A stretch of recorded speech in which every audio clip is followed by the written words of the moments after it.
দেখো আমার ছোট মেয়ের পছন্দ আমসত্ত্ব বানাচ্ছি। এটাকে একটু জাল করে নিয়েছি, আমার মেয়ে ঘষে দিয়েছে।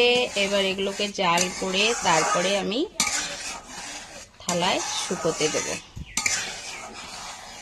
কার কার পছন্দ আমসত্ত্ব?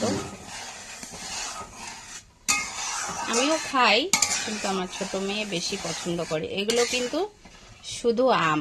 দেখো দেখো প্রচুর রোদ্রু, আমি দিয়ে দিলাম 2 থালা হয়ে গেছে। এই হলো আমার আমসত্ত্ব। ভীষণ রোদ্রু, আমি তো কিছুই দেখতে পাচ্ছি না ভিডিওটা। দেখো কালারটা খুব সুন্দর হয়েছে, দেখো খুব ভালো লাগছে। এটা শুকালে খুব সুন্দর হবে। তো চলো শুকাক, তারপরে তোমাদের দেখাচ্ছি। আমসত্ত্ব দিয়েছি, তোমরা তো দেখতেই পাচ্ছ। আর রোদ্রু নেই, একদম মেঘলা আকাশ। দেখো ঘরের মেঝের উপরে দুয়ারের সামনে দিয়ে রেখেছি, এখানে হালকা একটু রোদ্রু আসে, কিন্তু আজকে রোদ্রু নেই। জানি না আমার আমসত্ত্বগুলো কি হবে, কবে রোদ্রু আসবে, কবে শুকাবে। তো চলো অপেক্ষায় থাকি শুকানোর, দেখি কবে হয় রোদ্রু। বন্ধুরা আমসত্ত্ব শুকিয়ে গেছে, কিন্তু আমার ছোট মেয়ের এতটাই ধৈর্য কম, হাত দিয়ে দেখো কি করেছে। আর ধুলোও পড়ে গেছে, তাই একটু আমি এটা দিয়ে একটু মুছে নিচ্ছি কাপড়টা দিয়ে। কারণ যদি এটা না মুছি, এটার ভেতরে অনেক ধুলো ধুলো পড়ে গেছে। এটা মুছে দিই আগে, একটু কাপড় দিয়ে ভিজিয়ে উপরটা মুছে দিলাম। তারপরে আজকে একটু শুকিয়ে এই আমসত্ত্বকে তুলে দেব। অনেকটা নোংরা উদলা থাকে না, এই জন্য অনেক নোংরা পড়ে, তাই একটু মুছে দিলে ভালো হবে। মশা বসছিল। এই দেখো আমি একটু মুছে দিলাম। এই দেখো 2 থালা বসিয়েছিলাম, তো এই থালাগুলোকে আমি এখন একটু সুন্দর করে মুছে দেই।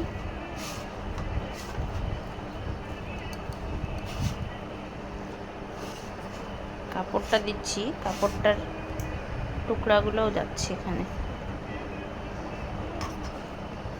তো আজকে আমি ফাইনালি আমসত্ত্বটা তুলে দেব। পরিষ্কার পরিচ্ছন্ন খেতে হয়, তো একটু মুছে দিলাম যাতে এখানে মশা মাছি, কারণ আমসত্ত্বটা আমরা যখন শুকোতে দেই তখন কিন্তু আমসত্ত্বটা উদলো দেই, তারপরে অনেক কিছু পড়ে ধুলোবালি, তাই একটু মুছে দিলাম। ধুলোবালিটা সব এই কাপড়ের মধ্যেই থেকে গেল। তো চলো এই হলো আমার আমসত্ত্ব রেডি, এবার তুলে নেওয়ার পালা। দেখো বন্ধুরা ফাইনালি কিন্তু আমার আমসত্ত্ব হয়ে গেছে। আমি কিন্তু দেখো এরকম রোল রোল করে রেখে দিয়েছি। দেখো এই হলো আমার আমসত্ত্ব। এইভাবে করে আমি টিফিনে ভরিয়ে রেখে দেব। যখন মন চাইবে এরকম করে নিয়ে আমি এরকম করে নিয়ে আমি চাটনি বানিয়ে নেব। দেখো কি সুন্দর হয়েছে না? তো খেতে কিন্তু দারুণ টেস্ট। তো চলো এই হলো আমার আমসত্ত্বর ভিডিও, কেমন লাগলো একটু জানিও। বাই।